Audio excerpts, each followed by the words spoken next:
Have you ever convinced yourself that something that's not true is really true? Have you ever talked yourself into something, saying, don't worry, it'll be all right. Don't worry about the future. Don't worry about what's coming down the road.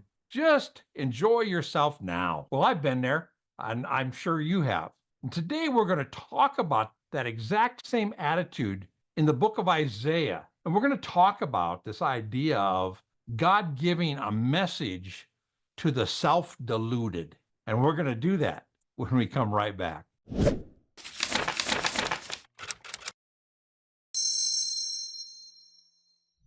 Hi, and welcome to Bible Study with Friends, where our goal is to help you get more impact from your Bible study. I'm here with my friend Jake Curtis, and Jake and I are going to continue in our study in Isaiah. Hey, I wanted to mention one more thing. Jake and I hope that this is a blessing to you, and if it is, be sure to go down and look for the button that says Super Thanks, and just hit on that, and you can give us $2 or whatever, and that money goes directly to help us make more content like this so that more people will be blessed. And I hope you do that. And listen, we're going to be in chapter 47 of Isaiah today. And this is a chapter that really speaks to the nation of Babylon. Now, in chapter 46, we just got done speaking to Israel, that God is the only God who can deliver them from idols. And a number of times in that chapter, it talked about, I'm God alone, no one else. And this chapter is going to be the balance of that in speaking to Babylon. And we'll see that as we get into this very first verse. You ready to go? Yeah. Now, it's very interesting. These verses are talking about the downfall of Babylon. And this is written 150 years before that happened. This is written to Babylon when Babylon was just defeating Assyria and just coming into its own as a world power. So this is a prophecy 150 years before it actually happened. And this is God addressing Babylon when they were just coming into their power. And now he's warning them about what's going to happen in the future. And we're going to talk about this message to the self-deluded. And we're going to go with that right here. Starting in verse 1. Come down and sit in the dust, O virgin daughter of Babylon. Sit on the ground without a throne, O daughter of the Chaldeans, for you shall no longer be called tender and delicate. Now, first thing we see is that sitting in the dust. And this was typical of a way of showing that you were mourning something, a death or whatever. And this is mourning the death of Babylon. This is mourning your national death. And we see that idea of sitting in the dust a couple places. Jonah chapter 3, verse 6, and Job chapter 2, verse 13 are both places that talk about this sitting in the dust as a way of showing your mourning. So this is mourn, O daughter of Babylon. So it's very obvious that it's talking to Babylon. And then at the very end, it says, you shall no longer be called tender and delicate. And that word delicate there basically means alluring or desirable. So the blush is going to be off the rose, is what it's talking about. And the Chaldeans were the wise men of Babylon. Okay. You with me so far? Yep. All right. So obviously addressed to Babylon. Now, verse 2 and 3 is talking about this downfall of Babylon from ruler to servant. Go ahead and read 2 and 3. Take the millstones and grind meal. Remove your veil, strip off the skirt, uncover the leg, cross the rivers. Your nakedness will be uncovered. Your shame will also be exposed. I will take vengeance and will not spare a man. So this idea of take the millstones, you're going from ruler and queen to having to grind meal, which is a servant's job. This idea of stripping off your skirt, uncovering the leg to cross the rivers, that's a lowly service where the wealthy and the rulers would cross rivers on dry land, have somebody carry them across even. But servants had to go across and get wet. And then it says your nakedness will be uncovered. This is public humiliation. Now notice that last phrase of verse 3. Who is taking this action? God, I will, it says. That's right. God is speaking, and he's basically saying, You're not going to be conquered by somebody else's effort. I'm going to overthrow you. I'm going to take vengeance upon you. And that's reminiscent of a number of verses that we've come across where it says, God is the avenger of things. We see that in Deuteronomy 32:35, Psalm 94:1, and Hebrews 10:3. All say the Lord is the avenger of things. So God is speaking here, and he's making it very clear he is going to take action against Babylon. So we see that this is a message of two things. It's an encouragement to Israel, but it is also a warning to Babylon. Anybody in Babylon that's paying attention is going to deal with God's actions. Now, go ahead and read 4 and 5 for us. Our Redeemer, the Lord of hosts is his name, the Holy One of Israel. Sit silently. Wait a second. So he's still talking to Babylon, but verse 4 seems out of whack. Go ahead and read 4 and 5 again. I'm sorry. Yeah. Our Redeemer, the Lord of hosts is his name, the Holy One of Israel. Sit silently and go into darkness, O daughter of the Chaldeans, for you no longer be called the Queen of Kingdoms. All right. So 5 goes obviously back to talking to Babylon, Yeah. but verse 4 seems stuck in there. He's not talking to Babylon when he talks about that. He's talking to Israel. And this is a note from Isaiah that's put in the midst of this prophetic message that's saying, you're going to be judged. And then he's making this note, our Redeemer, the Lord of hosts, is the only Redeemer.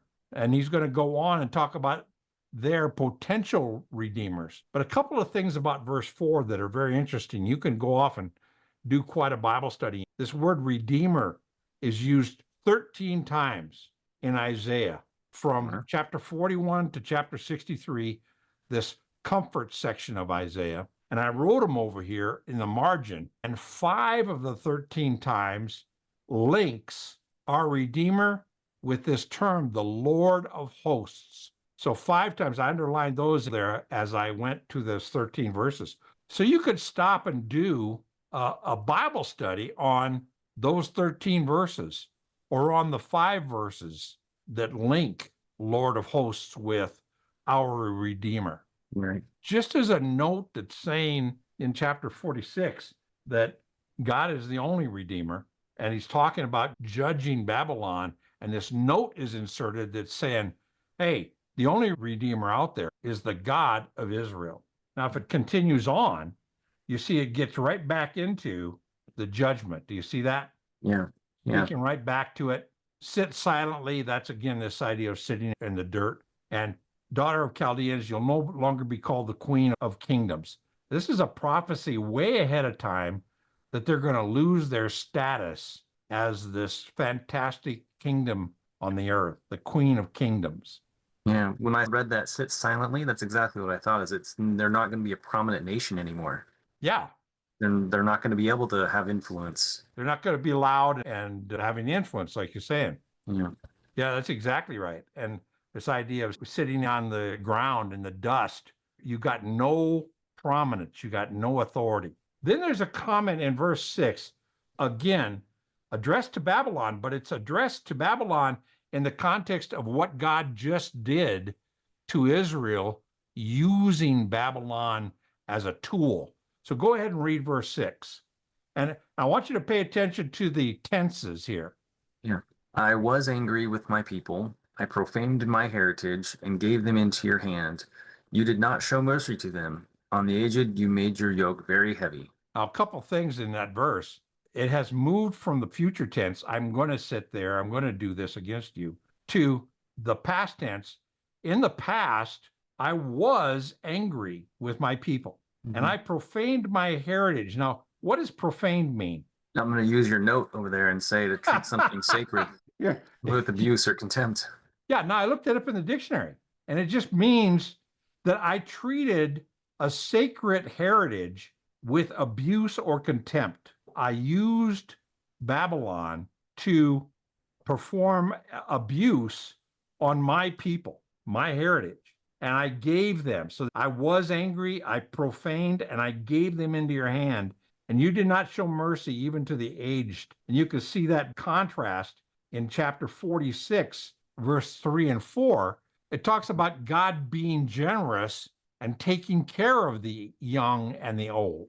But when I gave them into your hand, you abused the young and the old. So again, that contrast between the action God takes and the action he allows Babylon to take. Now, I made a note in my Bible there when it says I used you. If you go to Habakkuk chapter 1, verse 6 through 11, you'll see that God used the evil of Babylon to judge the people of Israel. Just a good cross reference there. Yeah. Now, there's a switch in verse 7. Do you see the switch? Yeah. There's a yet or a but that's going to convert to past tense in the context of Babylon. I used you in verse 6 against Israel, yet you said, in the context of that, you got full of yourself and you made some claims. And now here we're going to move very quickly about the claims that Babylon makes about itself. So go ahead, down in verse 7 and 8. Yet you said, I will be a queen forever. These things you did not consider, nor remember the outcome of them. Now, then, hear this, you sensual one, who dwells securely, who says in your heart, I am, and there is no one besides me. I will not sit as a widow, nor know loss of children. Okay, now it's past tense there when it says in verse 7, you said, past tense, and then verse 8 switches to present tense. Now then, hear this now. This is a warning. You sensual one, you're basically, you're fulfilling the desires of your flesh, you're sensual. And it says, you say in your heart, I am, and there is no one beside me. That's the exact opposite of the message we see in chapter 46. It says there's no other God but God. Right. But you get into self-worship, basically, and say, there's no one besides me. I'm it. I'm the hot stuff. And because I'm worshiping myself in the present tense, I give no thought for the future. The idea of I'll be young forever. I'm never going to suffer as a widow. I'm not going to have any loss of children. I'm going to be young forever. And that verse ends with a self-deluded statement. I'm not going to get old. I'm not going to lose anything. I'm going to give no thought for the future because I'm hot stuff now. And then it talks about a future tense. Now notice it switches in verse 9 on. Let's read the future that's coming on them, and I'll just make some comments as we go. But these two things will come on you suddenly in one day. Loss Now, of children. what two things? I assume it's the two things they just mentioned in verse 8. Yeah, the widowship and the loss of children. Yeah. And then it says these two things are going to come on you suddenly. Now, I underline that word suddenly. It's used again, but if you can follow that down in verse 11, we're going to see it again. The idea of suddenly God's judgment has come upon them. And if we read Daniel chapter 5, verse 30 and 31, we see that right in the midst of the party of Belshazzar with the writing on the wall, and it says, that night Belshazzar dies and Persia takes over. So in one night, it happens. Yeah. So this is, again, a prophecy about that's 150 years in advance of the fact that Babylon is not only going to lose their power, but they're going to do it suddenly. Then in verse 9, it talks about in spite of your many sorceries, in spite of the great power of your spells. And that struck me with the idea of people trying with fortune tellers and psychics and card reading and new age with crystals and that kind of stuff. People are trying their hardest to stay young, stay powerful, stay in the moment. And that in spite of that, God's going to judge. Yeah. In spite of that, he judges Babylon. And in spite of our efforts, if we're not careful, God will judge us in spite of all those things that we try. And then again, it repeats, because you have said in your heart, I am, and there is no one besides me. That's repeating this idea of I am my own God. I want you to read verse 10, and right in the middle of verse 10, I've got an underline in red I want to talk about for just a second. Go ahead and read verse 10. You felt secure in your wickedness and said, no one sees me. Your wisdom and your knowledge, they have deluded you, for you have said in your heart, I am there, and there is no one besides me. This idea of your wisdom and your knowledge, they have deluded you. So what does that bring to mind? This idea of your earthly wisdom and your earthly knowledge has deluded you. If you go into 1 Corinthians chapter 1 from 18 to 23, it talks about the wisdom of man cannot understand the wisdom of God, and that the wisdom of man confuses man and confuses the ability to turn to God because we're self-deluded. And it talks in that verse very strongly about your wisdom and your understanding deludes you. Now, what's the word delude mean? Lead astray, I would think, something like that, to Okay. confuse. Yeah, confuse and lead astray. The idea that you think you're so smart deludes you into thinking that you're above God, into thinking that you're God and there is nobody besides you. You see that there? Yeah. And so if that starts to slip into our thinking that we're hot stuff and we don't need God because we got it under control. We have our magic potions and our pills and our psychics and our horoscopes. We got to be careful because the next word, I want you to read verse 11 and look at the first word in verse 11. But. Now, we've talked about but a ton of times because it's really a good way that God's word uses. The idea of a but is what is about to be said is a contrast to what was just said. So you think you're hot stuff and you're deluded in your wisdom and your knowledge, but, and now read verse 11. But evil will come upon you, which you will not know how to charm away, and disaster will fall on you, for which you cannot atone, and destruction, about which you do not know, will come on you suddenly. There's that word again.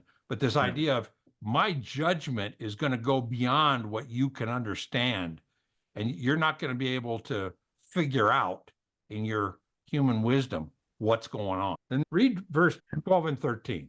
Stand fast now in your spells and in your many sorceries, with which you have labored from your youth. Perhaps you will be able to profit. Perhaps you may cause trembling.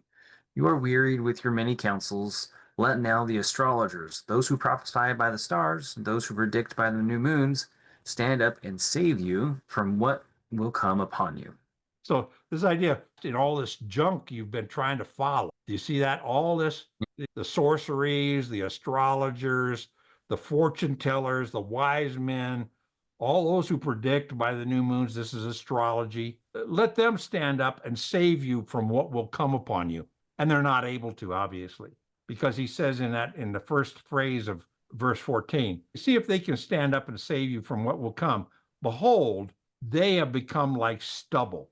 There's no fruit there. There's no produce there. There's no crop there. They're no good. They're just stubble. And then we can carry on with the rest of verse 14. Go ahead and read that. Fire burns them. They cannot deliver themselves from the power of the flame. There will be no coal to warm by, nor a fire to sit before. If we pay attention to those pronouns, the them and the they, and in the next verse, the those, is all referring to the sorcerers, the fortune tellers, the conjurers, okay? And say, they can't help you, verse 13, because they're powerless. They have no fruit, they're stubble, and they're going to burn. They're going to be judged.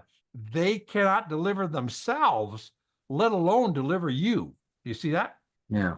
Now read verse 15, our last verse. So have those become to you with whom you have labored, who have trafficked you from your youth. Each has wandered in his own way. There is none to save you. That's this. So have those become to you with whom you have labored. That's saying you have worked with these ideas of sorcery and fortune telling and psychics and horoscope your whole life from your youth. That goes all the way back to verse 12, talking about you've done this from your youth. And each person has wandered in his own way. That remind you of any verses that we've read? Didn't we just read something last time? We've read a number of times that man in the world has a tendency to do his own thing and to do right in his own eyes. Remember those verses? Oh, yeah, yeah. You have done right in your own eyes, not right in God's eyes. And that reminds me of this verse where it says, you have just done your own thing. And you've done your own thing under the delusion. You've deluded yourself that you're going to be forever young. You don't have to worry about the future.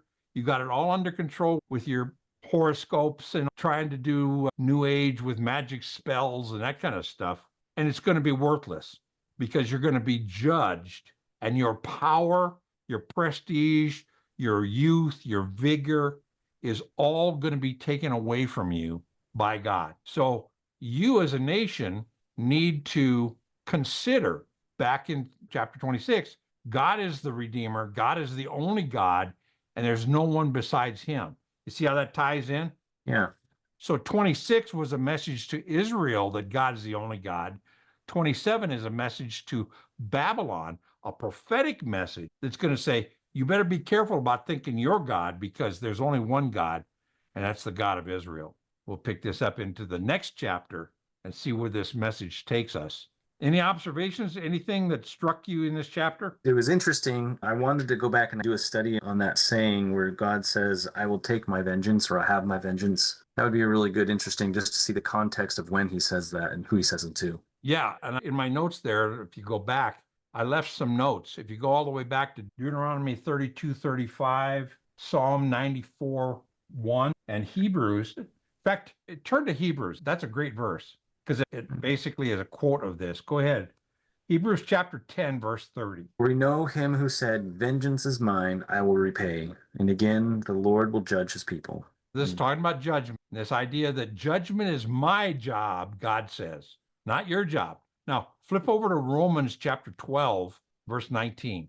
Behold, never avenge yourselves, but leave it to the wrath of God, for it is written, vengeance is mine, I will repay, says the Lord. See, these are quotes back to Deuteronomy, and a quote that Isaiah picks up, that vengeance is God's job, and he is going to exercise vengeance on Babylon. He's going to even exercise vengeance on his own people who sin. So we got to be careful not to try to take our vengeance, but let God take his vengeance. It's a great study. And you can go to those verses, and in many other verses, you can go deeper than that. We don't have to take vengeance, but God will, and we can rely upon that. Anyway, that's in there, okay? Amen. Well, today we've been talking about this idea of being self-deluded by their own self-knowledge and their own wisdom. And I want you to pick up in a video called Misunderstanding the Gospel Message. It's out of 1 Corinthians, the first chapter, and it really clarifies what I was talking about earlier in this video. And I hope you enjoy it. And if you do, be sure to subscribe, hit the like button. That helps us. And listen, we're going to continue in our study in 1 Chronicles next week. And until then, God bless you.